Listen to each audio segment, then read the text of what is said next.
దాన్ని కూడా రాజకీయం చేయడానికి ఈరోజు వైఎస్ఆర్సీపీ నాయకులు బయటకు వచ్చి వాళ్ళ గురించి మాట్లాడే పరిస్థితి. ఏమంటే ఒక ఆడపిల్లని మామూలుగా అత్యాచారం జరిగిందంటేనే బయటకు వస్తే ఒక మగపిల్లాడు ఏడిపించాడంటేనే ఇంటికి వెళ్ళి అమ్మాయి చెప్పుకోవడానికి కూడా సిగ్గుపడుతుంది, బాధపడుతుంది. ఆ విషయాన్ని బహిర్గతంగా చెప్పడానికి కూడా చాలా మంది కుటుంబాల వాళ్ళు బయటకు రారు. అటువంటి రోజు ఒక ముస్లిం మైనార్టీ బాలిక చనిపోయి ఆ అమ్మాయిని అక్కడ పడేసిన తర్వాత బయటకు వచ్చి వీళ్ళు అత్యాచారం జరిగిందని సాక్షి టీవీలో ఏ రకంగా వాళ్ళు మాట్లాడగలుగుతున్నారండి? అంటే ఒక మైనర్ బాలిక హత్యను కూడా రాజకీయం చేసి ఆ అమ్మాయిని కూడా వీధిలో పెట్టడానికి ప్రయత్నం చేస్తున్నారు. నేను ఇంత మాట్లాడుతున్నాను కానీ బాలికనే మాట్లాడుతున్నాను కానీ అమ్మాయి పేరుని ఎక్కడ కూడా మేము బయట ప్రస్తావించట్లే.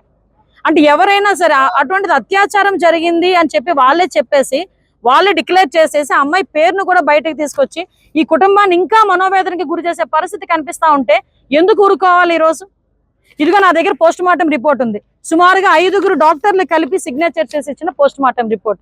ఎటువంటి సెక్షువల్ అసాల్ట్ లేదు, ఆ అమ్మాయి బట్టలు కూడా ఎక్కడ కూడా చిరగలేదు, చిన్న గాయం కూడా లేదు.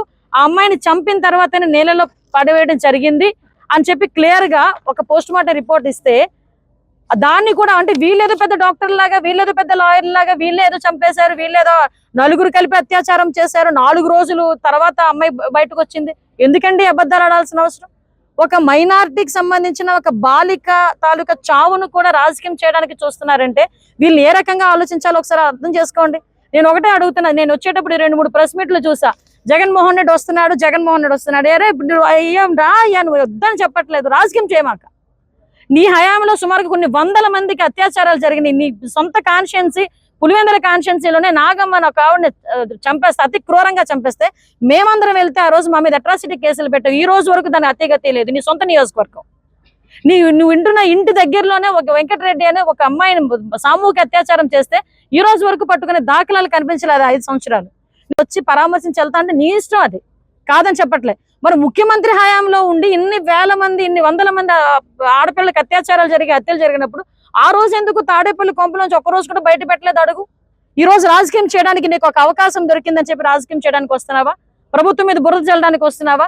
దీనికి వత్తాసు పలుకుతో చాలా మంది బయటకు వచ్చి మాట్లాడే పరిస్థితి. నేను ఒకటే కోరుకుంటున్నా, ఆడపిల్లకి అన్యాయం జరిగింది, ఎస్ మనందరం కలిసి కూర్చొని ఎట్టి పరిస్థితుల్లోనైనా మనందరం కూడా ఎలా మాట్లాడాలి, ఎలాగ అమ్మాయిని వాళ్ళ కుటుంబానికి భరోసా ఇవ్వాలన్న ఆలోచన మనం చేయాలి. ఈ రోజు ఆ పుట్టడు దుఃఖంతో ఉన్నది ఆ కుటుంబం. ఆ అమ్మాయి వాళ్ళ తల్లిదండ్రుల దగ్గరికి వెళ్తే వాళ్ళు కోరుకున్నది ఒకటే, మమ్మల్ని రాజకీయాల్లోకి లాక్కండి, మా అమ్మాయి చనిపోయింది. ఇప్పటికే మా అమ్మాయి చనిపోయిన తర్వాత కూడా ఈ రోజు అత్యాచారం జరిగిందని చెప్పేసి రేణుపోని వార్తలన్నీ రాస్తున్నారు. దయచేసి అలాంటి వద్దు. మా అమ్మాయికి జరిగిన అన్యాయం వేరే వాళ్ళకి జరగకుండా చూడండి, శిక్షించండి, అది మాకు చాలు అని చెప్పి చేతులు పట్టుకుని బతిమాలే పరిస్థితి ఈరోజు కనిపిస్తా ఉంది. దయచేసి మానవతా దృక్పథంతో ఒక్కసారి ఆలోచించండి. మనం చేస్తున్న పని ఏంటో అన్నది ఒక్కసారి ఆలోచించండి.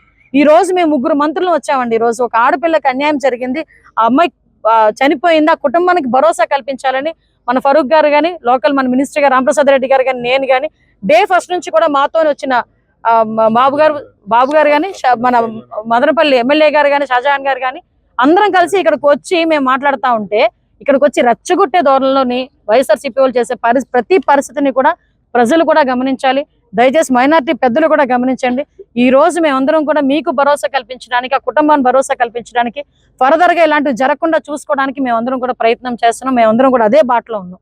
దయచేసి మీరందరూ కూడా మాకు సహకరించండి. పోలీస్ డిపార్ట్మెంట్ తాలూకా పనితీరును కూడా ఈ విషయంలో మేము ప్రశంసించాలి.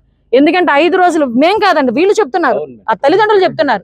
డిపార్ట్మెంట్ గారు కంటిన్యూగా ఉన్నారండి, మా దగ్గర ఎంక్వైరీ చేస్తున్నారండి, ఎంక్వైరీ చేసి మాకు సహకరించారండి. మీరు బయటకు వచ్చి నోటుకు వచ్చినట్టు మాట్లాడతారు.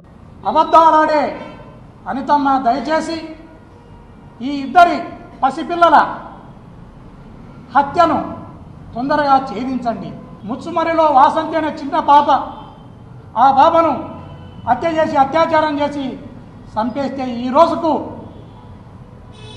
అతి లేదు గతి లేదు, నేరస్తులు ఇప్పటి వరకు దొరకలేదు. తర్వాత ఈరోజు పుంగనూరులో అంజుమనే పసిపాప పైన హత్య చేయడం జరిగింది. అది అత్యాచారం కూడా చేసినారనేది తేలవలసినది ఉంది. మళ్ళీ ఈ 2 కేసుల్లో, ఈ చిన్న పసిపాపల హత్య కేసుల్లో ఈ ప్రభుత్వం ఏం చేస్తూ ఉంది? ఈ రాష్ట్రానికి ఒక మహిళ హోమ్ మినిస్టర్గా ఉన్నారు. అబద్ధాలాడే అనితమ్మ దయచేసి ఈ ఇద్దరి పసిపిల్లల హత్యను తొందరగా ఛేదించండి. వీలైతే ఆ కుటుంబాల దగ్గరికి హోమ్ మినిస్టర్గా మీరు వచ్చి సందర్శించండి. మీరు సందర్శిస్తే ఒక హోమ్ మినిస్టర్గా ఆ కుటుంబానికి ఒక భద్రత, భరోసా, వాళ్ళకే కాదు ఈ రాష్ట్రంలోని యావత్తు మహిళా లోకానికి ఒక భద్రత, భరోసా ఉంటుందని ఈ సందర్భంగా తెలియజేస్తున్నాను. అయ్యా పవన్ కళ్యాణ్ గారు, నువ్వు నీ హిందూ ముసుగులో నువ్వు తలదాల్చుకోవడానికి హిందూ మతం పనికొస్తుంది. హిందువుల ఓట్ల కోసం హిందూ మతం నీకు గుర్తొస్తుంది. నేను మాట్లాడకూడదు కానీ ఇంకా విధి లేక మాట్లాడుతున్నాను. నీకు భార్య మాత్రం విదేశీ మహిళ, ఒక క్రిస్టియన్ మతస్థురాలు నీకు భార్య కావాల్సి వచ్చింది. ఓట్లేమో హిందువులే కావాలా. నీకు మతం ముసుగులో నువ్వు హిందూ మతం ముసుగులో మాత్రం హిందూ మతం నీడలో నువ్వు తలదాల్చుకుంటావు. కానీ నీవు అంతరాన సనాతన ధర్మం అనే మాట్లాడే వ్యక్తివి. నువ్వు నేను తప్పుపడతలేను. నీ మ్యారేజ్ని నీ మ్యారేజ్ని నేను స్వాగతిస్తున్నాను. నేనేం నిన్ను తప్పుపట్టను. కానీ నువ్వు ఒకసారి ఆత్మశోధన చేసుకో, ఆత్మ పరిశీలన చేసుకో.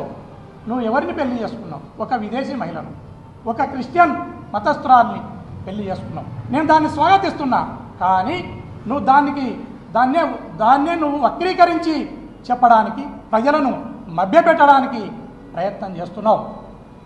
దయచేసి నీవు ఆ రోజు ఎలక్షన్ల కంటే ముందు భగత్ సింగ్ అన్నావు, అల్లూరి సీతారామరాజు అన్నావు,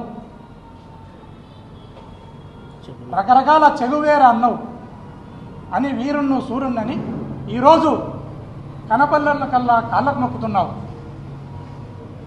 వంగొంగి అటు ఇటు గానులు పెట్టినట్లు వంగొంగి మెట్లకు బొట్లు పెడుతున్నావు. ఇదేమి హిందూ మత ధర్మమయ్యా అని నిన్ను ప్రశ్నిస్తున్నాను. ఆ రోజు నేను ముఖ్యమంత్రిని అయితేనే సుగాలి